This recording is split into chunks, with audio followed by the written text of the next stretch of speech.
Hello friends, welcome to selection target. और हम discuss कर रहे हैं बाल विकास बिल्कुल बेसिक लेवल से, जो कि इम्पोर्टेंट है C TET, TET, super TET और बाकी सभी टीचिंग एग्जाम्स के लिए। दोस्तों, आज हम डिस्कस करने जा रहे हैं चॉम्स्की के विषय में, चॉम्स्की का भाषा सिद्धांत। इससे पहले कि हम चॉम्स्की के सिद्धांत को पढ़ें, हम जानते हैं उनके बारे में कुछ बेसिक इन्फॉर्मेशन। दोस्तों, चॉम्स्की का जो जन्म है वो 7 दिसंबर 1928 को हुआ था। ये 7 दिसंबर 1928 को पैदा हुए थे और अभी लास्ट ईयर 2019 को 91 की एज में इनकी डेथ हो गई थी। दोस्तों, इनके सिद्धांत का जो नाम है वो है भाषा अर्जन का सिद्धांत, जिसको बोलते हैं Chomsky theory for language acquire. दोस्तों, ये एक अमेरिकन लिंग्विस्ट थे। लिंग्विस्ट का मतलब होता है भाषा के विद्वान, और एक साइकोलॉजिस्ट भी थे, ये एक दार्शनिक भी थे। ये काफ़ी ज़्यादा इनके पास ऐसे गुण थे और ये कई नामों से जाने जाते थे। तो भाषाविद भी थे, मनोवैज्ञानिक भी थे, दार्शनिक भी थे।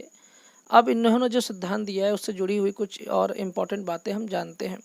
सबसे पहले ये कि चॉम्स्की का पूरा नाम नॉमी चॉम्स्की है और ये अमेरिका से संबंधित हैं। इनका जो सिद्धांत है वह है भाषा अर्जन का सिद्धांत।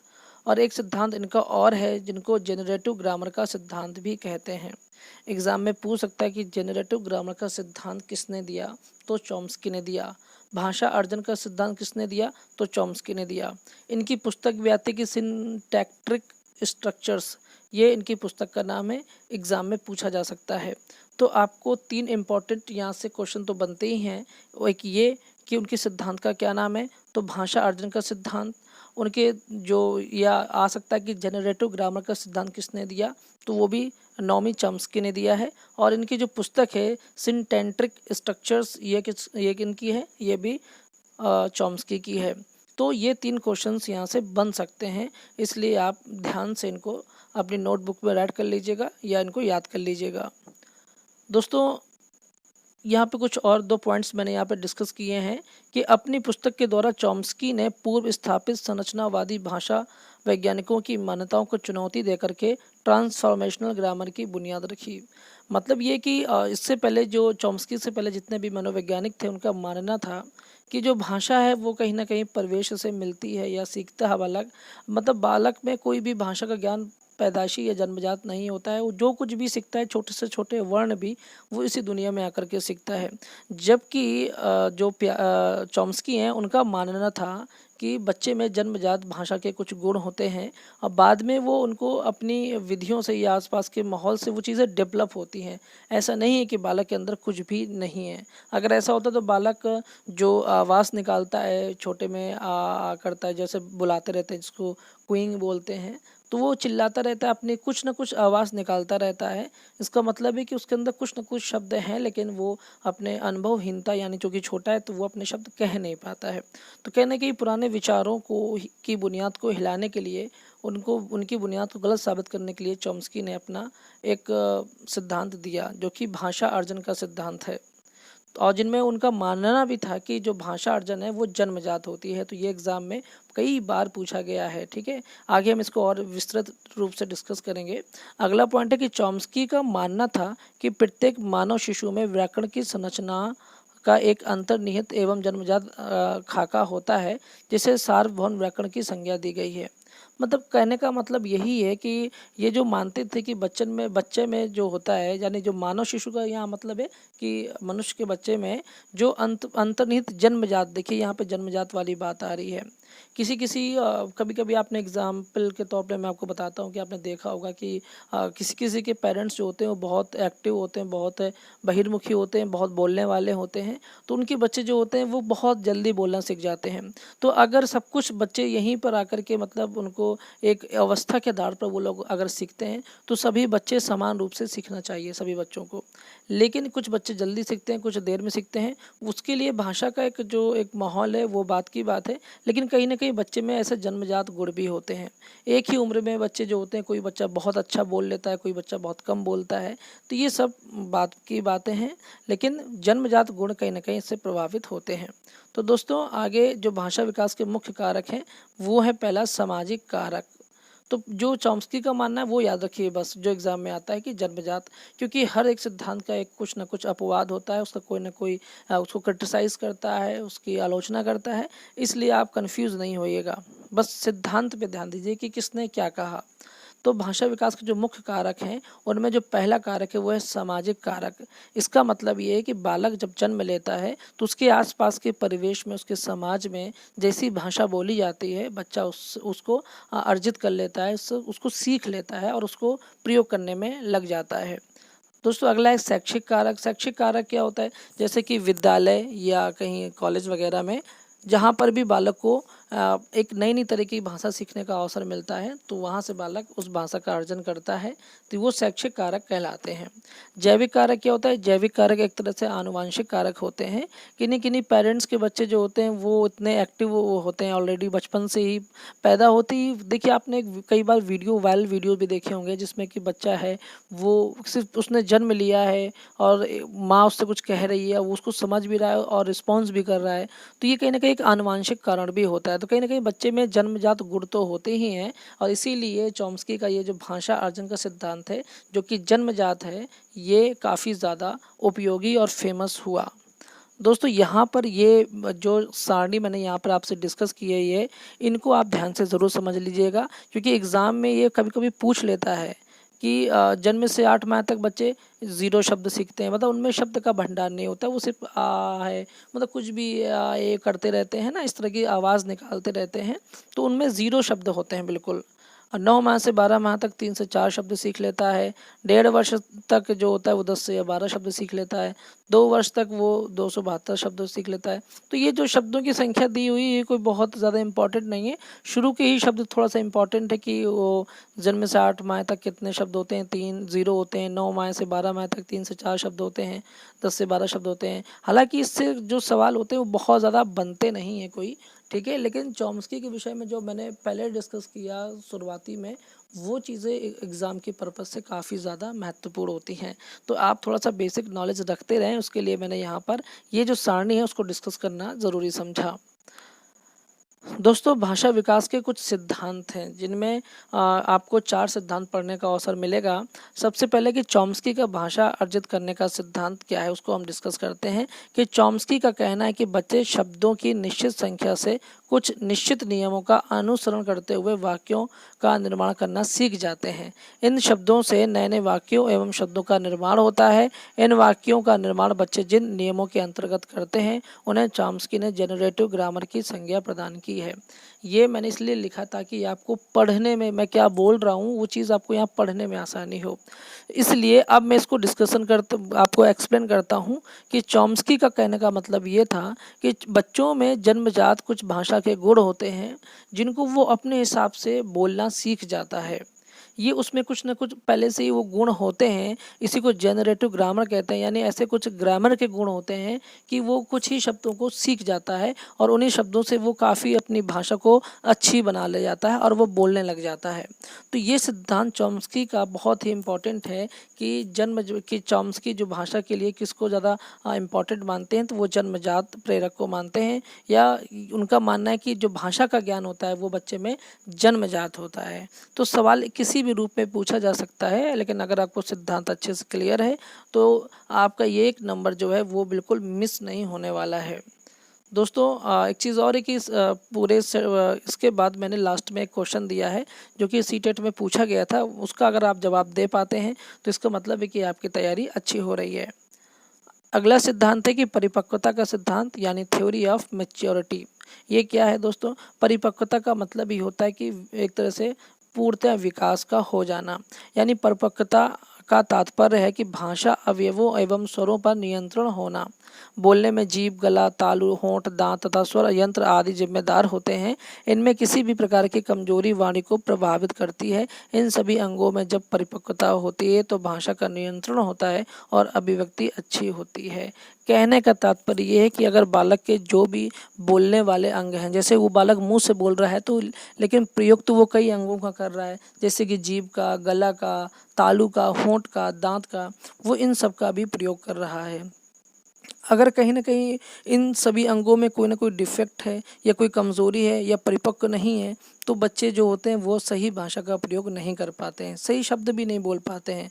इसलिए आप देखते हैं कुछ कुछ बच्चे जो होते हैं जो बचपन से ही तुतलाते हैं, तोतले किस्म के होते हैं। कुछ बच्चे ऐसे होते हैं जो बहुत ही छोटी उम्र में भी इतने स्पष्ट और क्लियर वर्ड बोलते हैं कि आपको ये लगेगा कि ये उस बच्चे की जो टंग है वो कितनी ज़्यादा स्ट्रांग है। तो ये दोस्तों आपको थ्योरी ऑफ मैच्योरिटी जो है यहाँ पर मैंने डिस्कस की। तो ये जब आप चारों थ्योरी पढ़ेंगे तो एग्ज़ाम में इस तरह से सवाल बनेगा कि आपको चारों ऑप्शन में दे सकते हैं या 3 दे सकते हैं, और चौथा ऑप्शन ये हो सकता है कि उपर्युक्त सभी या इनमें से कोई नहीं। तो इस तरह से जब आपको ऑप्शन मिलेंगे, जब चारों आपको भाषा के सिद्धांत पता होंगे, तो आप आसानी से ये नंबर पा सकते हैं। दोस्तों अगला जो सिद्धांत है वो है अनुबंधन का सिद्धांत, थ्योरी ऑफ कंडीशनल। और अनुबंधन को तो हम लोग कई बार डिस्कस भी कर चुके हैं। यानी इसमें क्या है, इसको हम पहले पढ़ भी लेते हैं, इसके बाद मैं आपको एक्सप्लेन कर दूंगा। बहुत आसान है कि भाषा विकास में अनुबंधन का बहुत योगदान होता है, ये तो आप जानते हैं। सभी चीज़ में अनुबंधन का कहीं ना कहीं बहुत बड़ा योगदान होता है। शैशवावस्था में जब बच्चे शब्द सीखते हैं तो सीखना अमूर्त नहीं होता। अमूर्त का मतलब है कि जब बच्चे को जब शब्द सिखाए जाते हैं तो उनको पहले एक चित्र दिखाया जाता है। जैसे उन्हें हाथी के बारे में बताना है तो हाथी का चित्र दिखाया जाता है। आपने नोटिस किया होगा कि बचपन में जो मतलब प्राइमरी लेवल पर जो किताबें चलती हैं, कहीं ना कहीं उनमें फिगर का ज़्यादा महत्व होता है या उनमें फिगर ज़्यादा दिए रहते हैं। हर चीज़ चित्रों के माध्यम से समझाने की कोशिश की गई होती है। तो ये कहीं ना कहीं अनुबंध करने का एक तरीका होता है।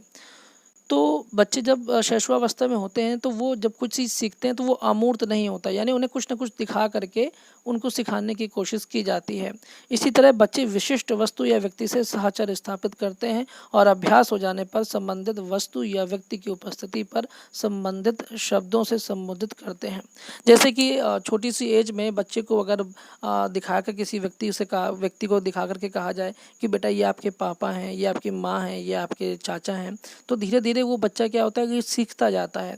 और जैसे जैसे उसका अनुभव परिपक्व होता जाता है तो वो पहचानने लगता है कि बिना बताए भी अगर कोई व्यक्ति उसके सामने वो आ गए तो वो समझ जाएगा कि हाँ ये मेरे चाचा जी हैं, ये मेरे पापा हैं। ठीक है, तो इसी को अनुबंधन का सिद्धांत बोलते हैं। यानी सिखाने पर बच्चे का क्या होता है कि अनुबंध स्थापित हो जाता है। तो ये चीज़ आपको समझ में आ गई होगी। इसके बाद है अनुकरण का सिद्धांत, थ्योरी ऑफ इमिटेशन। ये सिद्धांत भी आपका लास्ट सिद्धांत है, इसको आप समझ लीजिए कि वैलेंटाइन का मत है कि बालक अपने परिवारजनों तथा साथियों की भाषा का अनुकरण करके सीखते हैं। जैसी भाषा जिस समाज या परिवार में बोली जाती है बच्चे उसी भाषा को सीखते हैं। यदि बालक के समाज या परिवार में प्रयुक्त भाषा में कोई दोष हो तो उस बालक की भाषा में भी दोष दिखाई देता है। अब अनुकरण का सिद्धांत आप समझ में आता होगा आपको कि अनुकरण शब्द आप समझिए। अनुकरण के शब्द का मतलब होता है फॉलो करना, यानी जैसा मैं करूं वैसा आप करें या जैसा आप कहें वैसा मैं करूं, बिल्कुल सेम टू सेम जो हम लोग फॉलो करते हैं उसी को अनुकरण करना बोलते हैं, इमिटेशन बोलते हैं। तो दोस्तों क्या होता है कि यदि बच्चा है वो अपने परिवेश में जो माहौल है, अगर देखते हैं कि वहाँ के लोग सही भाषा का इस्तेमाल नहीं कर पाते हैं या उनकी भाषा ज़्यादा परिपक्व और परिष्कृत नहीं है, तो उसका असर जो होता है वो बच्चे पर पड़ता है और बच्चा भी जो है वो वैसी ही अशुद्ध भाषा का प्रयोग करने लग जाता है। तो क्योंकि वो अनुकरण करता है, जैसे कि उसकी मम्मी पापा ठीक से बात नहीं कर पाते हैं तो वो भी, जैसे आप देखेंगे सीधा सा एग्जाम्पल है कि गाँव क्षेत्र पर आप जाइए तो गाँव में चूँकि शब्दावली कम होती है लोगों में, ऐसा मैंने कई बार पढ़ा है बुक में। अब ऐसा कितना सत्य है ये मैं नहीं कह सकता, लेकिन गांव की भाषा जो होती है वो या गांव के बच्चों की जो लैंग्वेज होती है वो शहर में पढ़ने वाले कॉन्वेंट बच्चों की तुलना में कम होती है। उनका भाषा ज्ञान थोड़ा सा कम होता है। वो कोई ये कोई हीनता वाली बात नहीं है, ये एक तरह से माहौल वाली, वातावरण वाली बात है। ठीक है दोस्तों, तो अगर आप गांव के हैं तो उसको अन्यथा ना लें और बात को समझें कि अगर परिवार में सही परिष्कृत लोग भाषा बोलने वाले व्यक्ति नहीं है और बालक उनका अनुकरण करता है तो कहीं ना कहीं वो भी ऐसी ही अशुद्ध भाषा बोलना सीख जाता है। तो ये है अनुकरण का सिद्धांत, थ्योरी ऑफ इमिटेशन। दोस्तों अब भाषा विकास को प्रभावित करने वाले कारक कौन कौन से होते हैं? तो कारक तो बहुत सारे हो सकते हैं, लेकिन जो इम्पोर्टेंट हैं, जो ऑप्शन में एग्ज़ाम में पूछ लिए जाते हैं, तो उन्हीं को मैंने यहाँ पर डिस्कस किया है। सबसे पहला है कि स्वास्थ्य। जैसे कि कोई व्यक्ति है, कोई बालक है, अगर बीमार है या उसके किसी अंग में कोई डिफेक्ट है तो कहीं ना कहीं उसकी भाषा प्रभावित हो जाएगी। मान लीजिए किसी की जीभ में प्रॉब्लम है या किसी के गले पे प्रॉब्लम है, तो वो कहीं कैसे शुद्ध भाषा को बोल पाएगा। इसलिए शुद्ध भाषा के लिए ज़रूरी है कि बच्चे का स्वास्थ्य अच्छा होना चाहिए। दोस्तों अगला है कि सामाजिक आर्थिक स्थिति। इसका मतलब क्या है? इसका मतलब ये है कि अगर बालक की सामाजिक आर्थिक स्थिति अच्छी नहीं है तो वो एक अच्छा माहौल भी प्राप्त नहीं कर सकता है, अच्छे स्कूल्स में नहीं पढ़ सकता है, अच्छे ट्यूशन्स कोचिंग्स नहीं पढ़ सकता है, या अच्छे लोगों का उसको साथ नहीं मिलता है, तो कहीं ना कहीं उसकी भाषा इससे प्रभावित होती है। अब द्विभाषावाद क्या है दोस्तों? द्विभाषावाद का मतलब है कि जैसे कि एक परिवार है, उसमें मम्मी पापा जो हैं उसके, वो अलग अलग भाषा का प्रयोग करते हैं। मान लीजिए कोई इंग्लिश अच्छी बोलता है, कोई हिंदी अच्छी बोलता है, तो जो बच्चा होता है वो छोटी सी उम्र में ये नहीं समझ पाता है कि उसको कौन सी भाषा का अनुकरण करना चाहिए। तो इसलिए कहीं ना कहीं शुरुआती समय में वो दोनों भाषा उसके लिए नुकसानदायक हो जाती हैं, और बाद में उसके लिए फ़ायदेमंद है कि वो इंग्लिश भी सीख जाता है और हिंदी भी सीख जाता है। लेकिन जो चूँकि हम लोग छोटी अवस्था की ही बात कर रहे हैं, बच्चे की बात कर रहे हैं, तो द्विभाषावाद का जो डिफ़ेक्ट पड़ता है बच्चे पर, ना कि इफ़ेक्ट पड़ता है, मतलब कि उसका बुरा प्रभाव बच्चे पर पड़ता है। अगला है व्यक्तित्व। व्यक्तित्व का यहाँ पे क्या मतलब है कि अगर कोई बालक है और अगर वो एक ऐसे माहौल पे पड़ा वाला है कि जिससे उसका कोई व्यक्तित्व विकास नहीं हो पाया है, तो वहाँ पर कहीं ना कहीं उसकी भाषा प्रभावित हो जाती है। प्रशिक्षण विधि क्या होता है? जैसे कि अगर वही वाली बात है कि अगर सही स्कूल या सही प्रशिक्षण उसको हुआ है या उसको अच्छे से भाषा बोलना सिखाया गया है, तो कहीं ना कहीं वो उसको अनुकरण करके अच्छी भाषा बोलना सीख जाएगा। लेकिन अगर उसको ऐसा माहौल नहीं मिला है तो वो अच्छी भाषा का प्रयोग नहीं कर पाएगा। अगला है लिंगी भिन्नता। दोस्तों लिंगी भिन्नता को ऐसे समझिए कि ऐसा मनोवैज्ञानिकों का मानना है कि जो लड़कियां होती हैं वो लड़कों की तुलना में ज़्यादा अच्छी भाषा बोल लेती हैं। बस ये लिंगी अनुपात भिन्नता में सिर्फ इतना ही है, और आपको ये समझना चाहिए कि ये कोई भेदभाव वाली बात नहीं है। ये कहीं ना कहीं एक तरह से दैवीय गुण होते हैं, जन्मजात गुण होते हैं। जैसे कि राइटिंग को लेकर के भी ये माना जाता है कि लड़की में राइटिंग अच्छी बनाने के जो गुण होते हैं वो जन्मजात अच्छे होते हैं लड़कों की तुलना में, ठीक है। और लिंगी भिन्नता का मतलब यही है कि लड़कियों में भाषा का विकास जल्दी होता है या ज़्यादा अच्छे से होता है बजाय लड़कों की। तो ये था चॉम्स्की के सिद्धांत। अब हम आज का जो सवाल आपके सामने जो डिस्कस करने जा रहे हैं, मैं सिर्फ पूछूंगा, आपको इसका जवाब कमेंट बॉक्स में देना है। तो कितने लोगों ने इस टॉपिक को समझा है और इस सवाल का जवाब दे सकते हैं, वो अब आपकी योग्यता पर डिपेंड करता है। तो जो सवाल है वो यह है कि भाषा में सहयोग करने का कौन सा तरीका गलत है, यानी भाषा विकास में सहयोग करने का कौन सा तरीका गलत है। दोस्तों गलत वाला बताना है, यानी नेगेटिव वाला ऑप्शन आपको बताना है। तो पहला है कि बच्चे को बिना टोके प्रकरण पर बात करने देना, यानी किसी बच्चे को वो कुछ कहना चाहता है किसी पॉइंट पर, किसी टॉपिक पर, तो उसको बोलने का अवसर मिलना चाहिए। तो क्या ये तरीका गलत है? दूसरा है कि उसको उसकी अपनी भाषा के प्रयोग को अमान्य कर देना, यानी अगर वो मान लीजिए किसी जिस क्षेत्र का है वो वहाँ की भाषा का प्रयोग कर रहा है, तो आप उसको मना कर दें कि नहीं ऐसी भाषा नहीं बोलोगे, तो क्या ये तरीका गलत है? अगला है कि उसके प्रयोगों का समर्थन करना, यानी वो जो कुछ भी भाषा में प्रयोग कर रहा है या जो कुछ भी जैसी भाषा बोल रहा है, आप उसको प्रमोट करें, समर्थन करें कि नहीं बेटा आप जो भी बोल रहे हो अच्छा बोल रहे हो। तो क्या यह तरीका गलत है? अगला है कि भाषा के अवसर उपलब्ध कराना, कि मतलब भाषा को अवसर उपलब्ध कराना, यानी उसको बोलने का अवसर देना। तो इन चारों ऑप्शन में से कौन सा ऑप्शन आपको नेगेटिव लग रहा है? दोस्तों कौन सा आपको इन चारों ऑप्शन में से नेगेटिव लग रहा है, इसका जवाब आप कमेंट बॉक्स में ज़रूर दें। इससे क्या होगा कि आप खुद का आकलन कर ले जाएंगे, तो आपको ही इसका फ़ायदा सीटेट में मिलेगा। दोस्तों वीडियो अगर आपको हेल्पफुल लगता है तो आप चैनल को सब्सक्राइब करना ना भूलें, वीडियो पे कमेंट करें, लाइक करें, शेयर करें, और फिर मिलते हैं अपने अगले वीडियो के साथ। जय हिंद, नमस्कार।